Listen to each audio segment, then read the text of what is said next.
This is the 10th in a series of programs I'm doing on human nature and what famous thinkers in philosophy, psychology, literature, religion, and science have said about it. In today's program, I will continue to address the question, can anything significant be done to get human beings to treat each other more decently? Why this question? Well, history, religion, psychology, literature, all inform us, all give testimony to the idea that there is a dark side to human nature. Indeed, Jesus, at the very least, implied that we are all sinners. You recall his famous comment, "Let he who is without sin cast the first stone." And St. Augustine, one of the most prominent philosophers in the history of the Catholic Church, also claimed that all human beings sin. Again, St. Augustine claimed that all human beings sin. The psychiatrist Carl Jung put it this way, one can no longer avoid the realization that evil is lodged in human nature itself.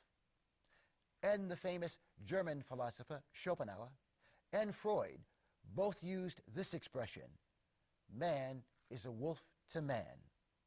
And Jean-Paul Sartre, very famous French existentialist philosopher, said this, hell is other people. Well, what to do? Well, I've mentioned in a previous program that education can be very helpful in improving human behavior, that education has a role to play in promoting decency and justice in the world.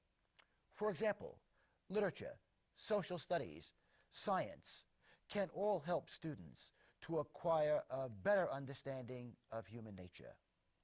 And of course, religion at its best can promote better behavior. Religion can promote introspection, examination of one's conscience, for example. Also, some religions use fear to try to promote better behavior, and perhaps this can be useful.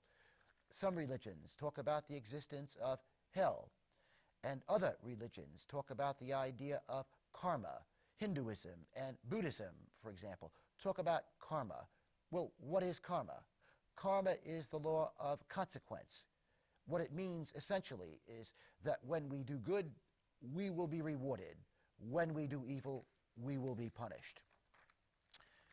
Education and religion, of course, can also work to cultivate compassion in people.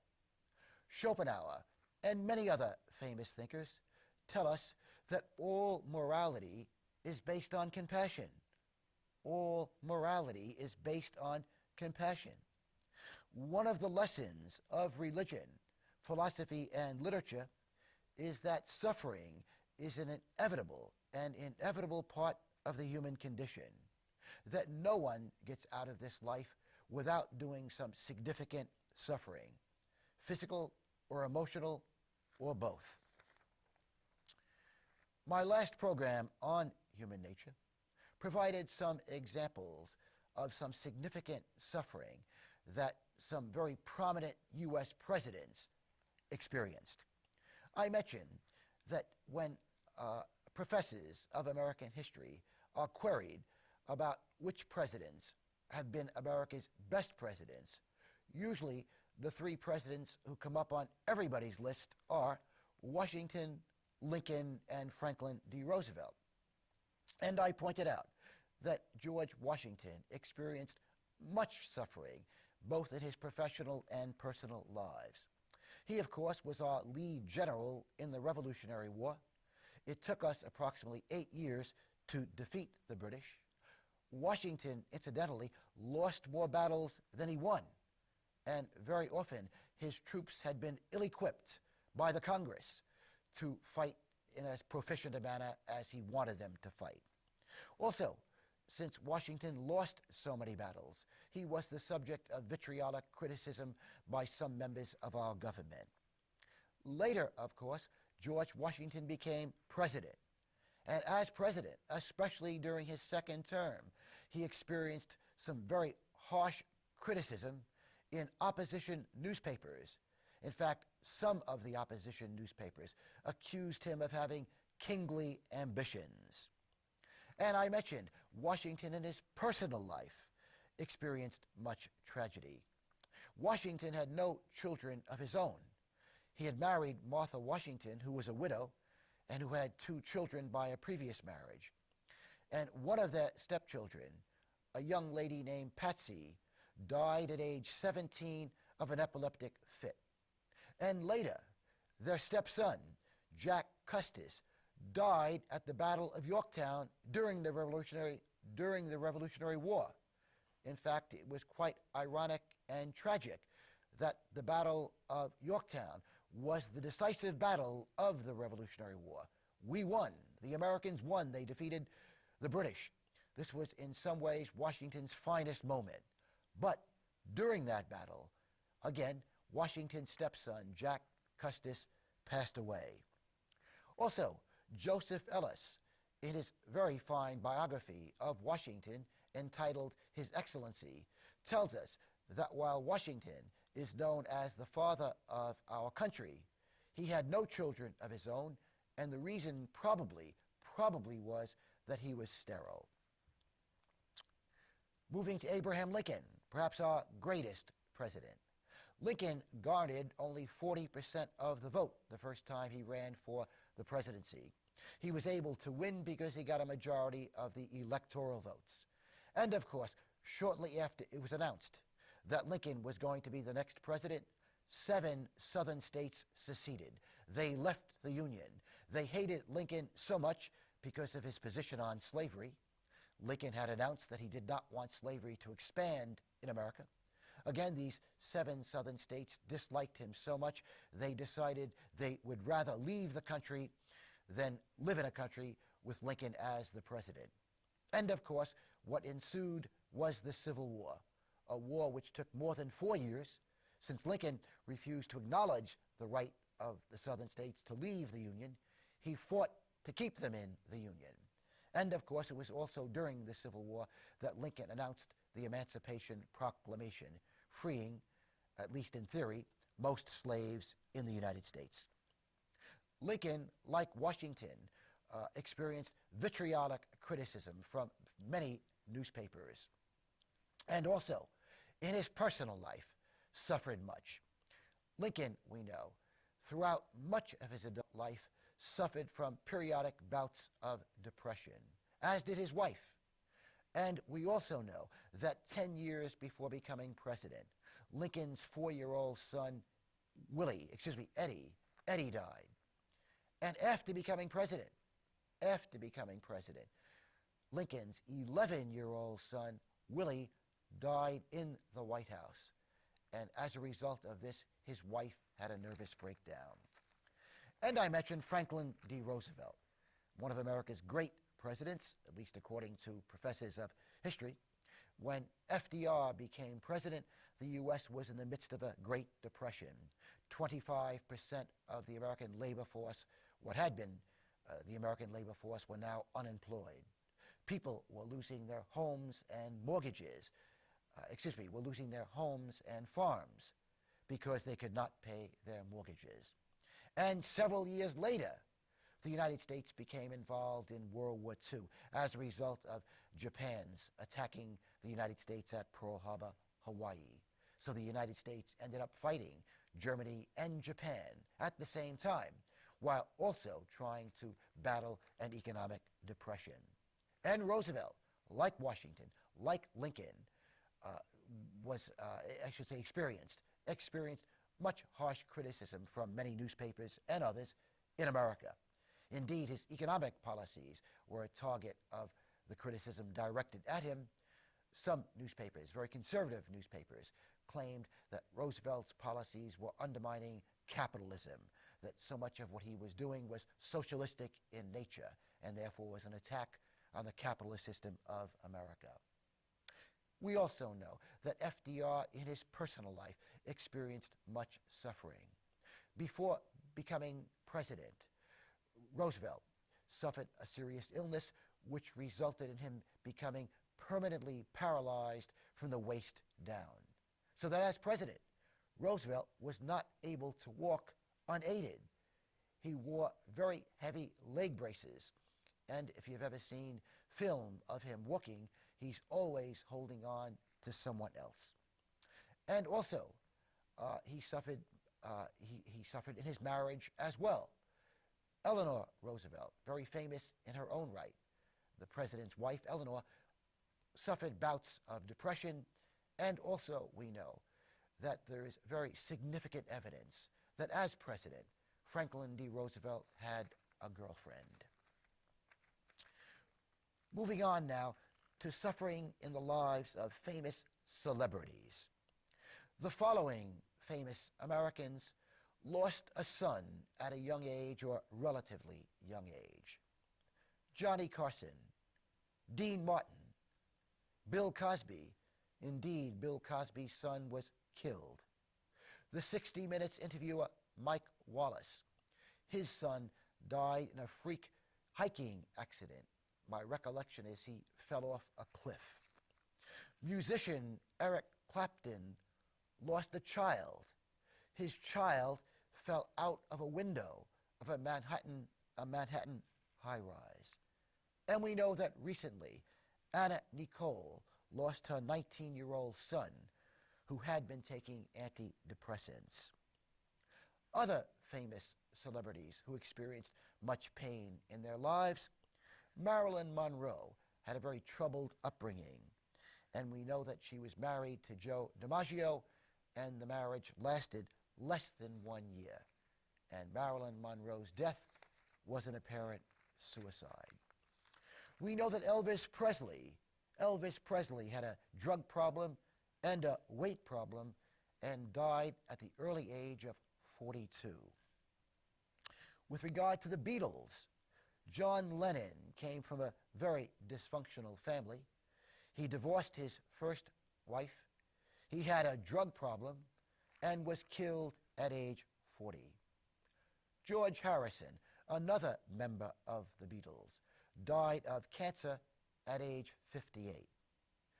Paul McCartney's wife of 29 years died in her 50s of cancer. He later remarried, and that marriage has ended in separation. More recently, actor Christopher Reeves, who played Superman, as you well know, as a result of a horseback riding accident, became a quadriplegic. And just recently, Christopher Reeves passed away. And again, he was only in middle age. The famous comedic actor Michael J. Fox, several years ago, was diagnosed with Parkinson's disease. And Oprah Winfrey, in a very recent television interview, mentioned that at one time she weighed 230 pounds. And she said at that time she weighed more than the heavyweight champion of the world. Also, in this recent television interview, Oprah Winfrey claimed, or said, I should say, that after becoming famous, she went through many years of much sadness. Turning to sports, with a focus on baseball and the New York Yankees in particular, many of the greatest New York Yankees in the history of the team endured much suffering. Superstar Mickey Mantle suffered from alcoholism and died at age 63 of cancer of the liver, which was probably attributable to his excessive consumption of alcoholic beverages. Prior to Mantle's death, his son Billy died at age 36 of heart problems, possibly brought on by abuse of certain substances, drugs specifically. Roger Maris, whom you might recall in 1961, hit 61 home runs to break Babe Ruth's single-season home run record. Roger Maris died at age 51 of lymphatic cancer. Lou Gehrig, the famous Yankee whose nickname was the Iron Horse. He was nicknamed the Iron Horse because he went 14 seasons without missing a game. He played in 2,130 consecutive games. This record, by the way, was broken several years ago by the Baltimore Orioles' Cal Ripken. But it is ironic that Lou Gehrig, who went 14 years without missing a game, died at age 38 of a very painful disease, which is now known as Lou Gehrig's disease. Babe Ruth, usually regarded as the best of all Major League Baseball players. He was a great pitcher, won 92 games, as well as a great hitter, had a lifetime batting average of 342, and of course holds the all-time home run record. I think it's 711. Babe Ruth also died of cancer at age 53. He had been a very muscular man, but when he died, he was skinny and emaciated. Another Yankee superstar, Joe DiMaggio, experienced 2 failed marriages, including his marriage to Marilyn Monroe, which I indicated early on lasted less than a year. He also, by the way, Joe DiMaggio, had a very emotionally troubled son. With regard to the Brooklyn Dodgers of the 1950s, so many of those players also experienced great suffering in their lives.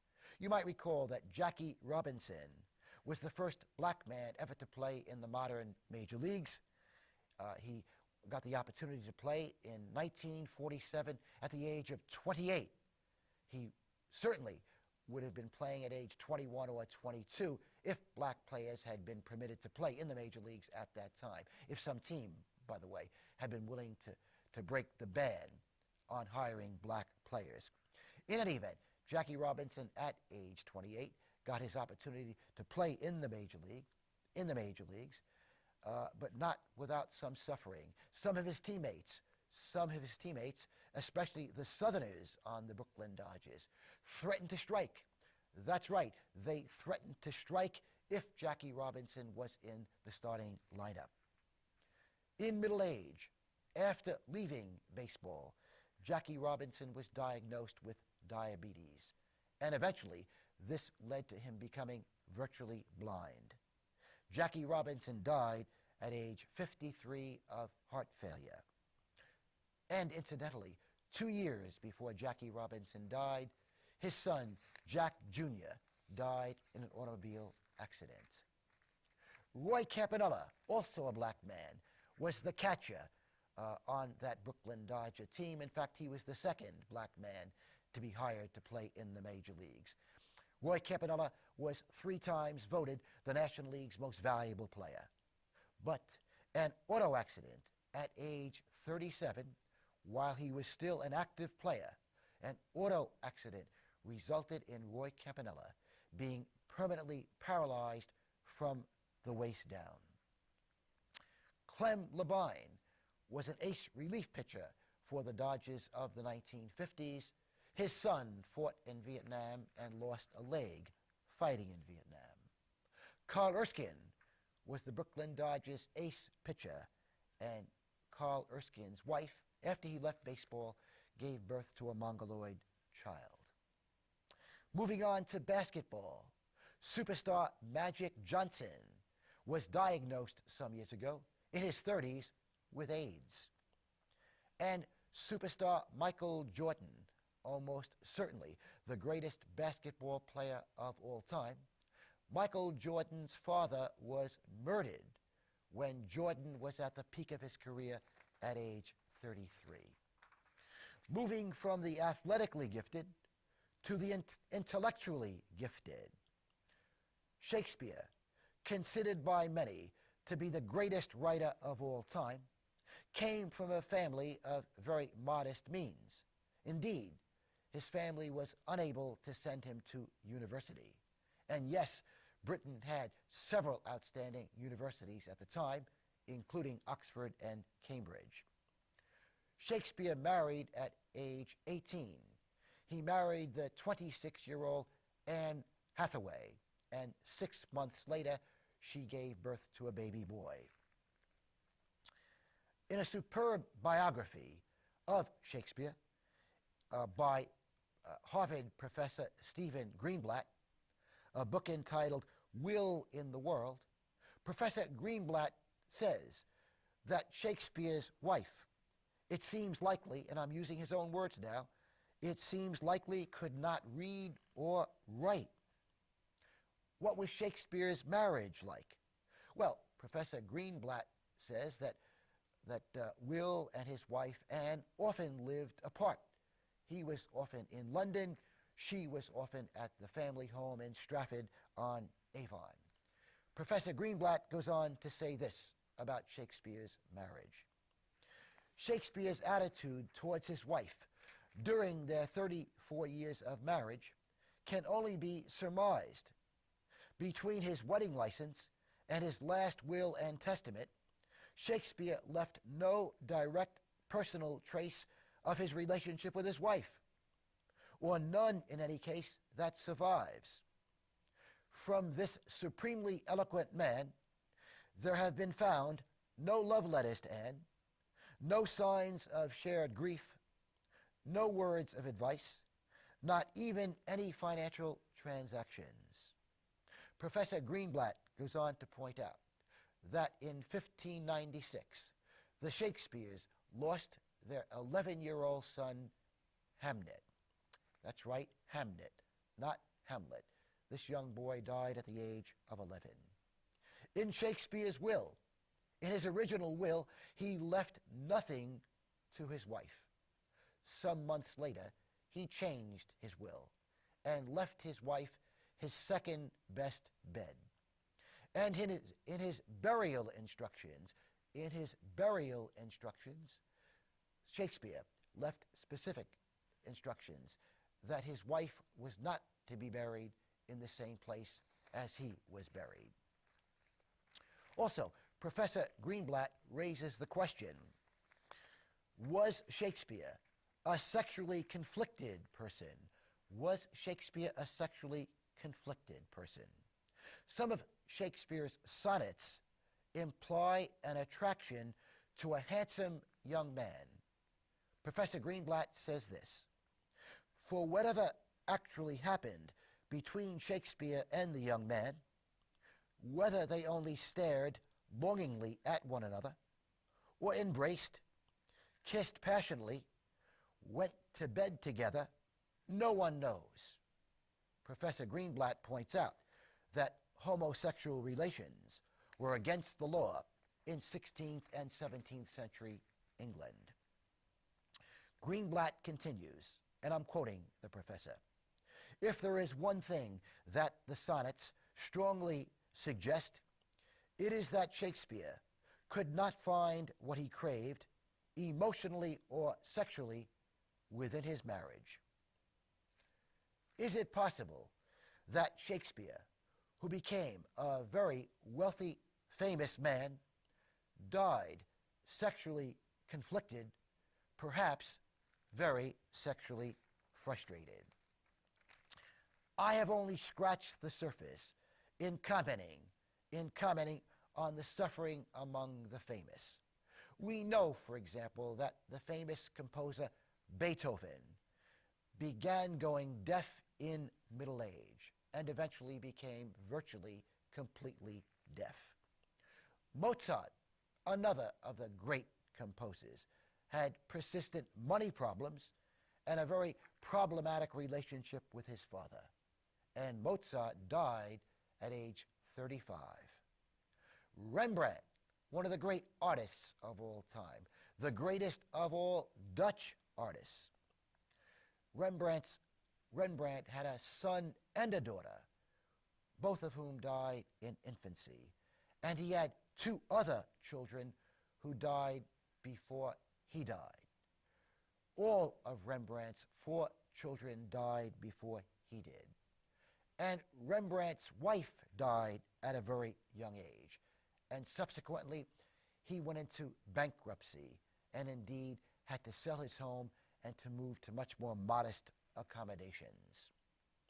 And Walt Whitman, the greatest of American poets, experienced much tragedy in his life. He came from a problem-plagued family. One of Whitman's brothers died in an insane asylum. Another of Whitman's brothers was mentally retarded. Also, Whitman could not get any company to publish his masterpiece, Leaves of Grass. The poem went through many editions, many revisions, and Whitman paid to have most of those editions printed. And the poem, again, Leaves of Grass, was panned by many critics and indeed banned in Boston because of its sexual allusions. There is an apocryphal story told about the Buddha. Some woman who had just lost a child approached the Buddha and said, "Would you please bring my son back to life?" And the Buddha said, "Well, first, I want you to go to different families in the neighborhood, knock on their doors, and when you find a family that hasn't suffered, please come back to me and tell me which family you found that hasn't suffered, and then I'll bring your child back to life." This story, of course, is apocryphal, but it makes the point that Buddha wanted this woman, this young lady, to become aware of the fact that all families suffer. Can people be so blind? Can people be so blind that they don't see the suffering all around them? In school, in the office, the factory, the neighborhood, the church, the synagogue, the temple, the mosque. Well, what's my point in focusing on suffering? Well, remember the question, can anything significant be done to get people to behave more decently towards others? Well, how we live in the world depends on our ability and willingness to empathize with others. Thoreau said this, "Could a greater miracle take place than for each of us to look through the other's eyes for an instant? I know of no experience as startling and informing as this could be." The idea is, if we can become more empathetic towards people, we can be more compassionate towards people. And if we can become more compassionate towards people, we are likely to treat people more decently, more justly, more lovingly. Finally, Henry David Thoreau reminds us that we are all artists. In Walden, he penned the following words, "To affect the quality of the day, that is the highest of arts."